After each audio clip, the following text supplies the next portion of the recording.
പിന്നെ പിന്നെന്തുവാ?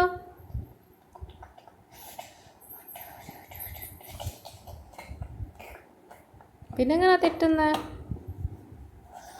ഈ റബ്ബറിനും ഈ പെൻസിലിന്റെ റബ്ബറിനും ഇത് ഞാൻ കുത്തി നശിപ്പിക്കും. പിന്നെങ്ങനെ എഴുതും? പിന്നെ ഞാൻ പേനയും വെച്ചെഴുതും, അല്ല ഞാൻ കളറും വെച്ചെഴുതും. അപ്പം പ്രശ്നം എന്താ സത്യത്തിൽ? ഈ റബ്ബറും ഈ ബുക്കും കൂടെ രണ്ടും ഗുസ്തി പിടിക്കുക. എങ്ങനെ? ഈ ബുക്കും ഈ റബ്ബറും ഗുസ്തി പിടിക്കുക. പെൻസിൽ മാത്രം നല്ല കുട്ടി, പേഴ്സും നല്ല കുട്ടി. ആ, അതുകൊണ്ട് മോൻ എഴുതാൻ പറ്റുന്നില്ലയോ? എനിക്ക് മനസ്സിലായില്ല. അതുകൊണ്ട് എനിക്ക് എഴുതാൻ പറ്റുന്നില്ല. ഇവർ തമ്മിൽ ഗുസ്തി ആയതുകൊണ്ടോ? അടങ്ങിയിരിക്കാൻ പറയണം. അടങ്ങിയിരിക്കും കൊച്ചേ, അടങ്ങിയിരിക്കും കൊച്ചേ. മലയാളത്തിന് എഴുതുന്നുണ്ടെങ്കിൽ അടങ്ങിയിരിക്കണം.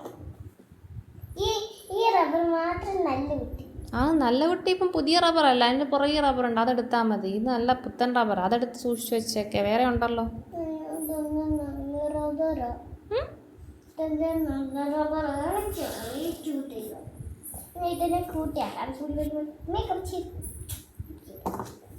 എഴുത്, പാചകം അടിക്കാതെ എഴുതിരുത്.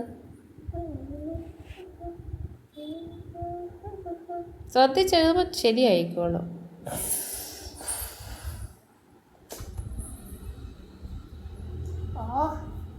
ഈ പെൻസിൽ എപ്പോഴും തെറ്റിക്കുന്നതാണ്. പെൻസിലിനാണോ കുഴപ്പം? അതുകൊണ്ട്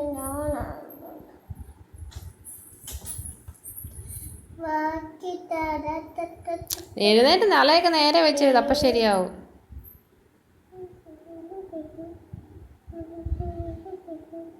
A B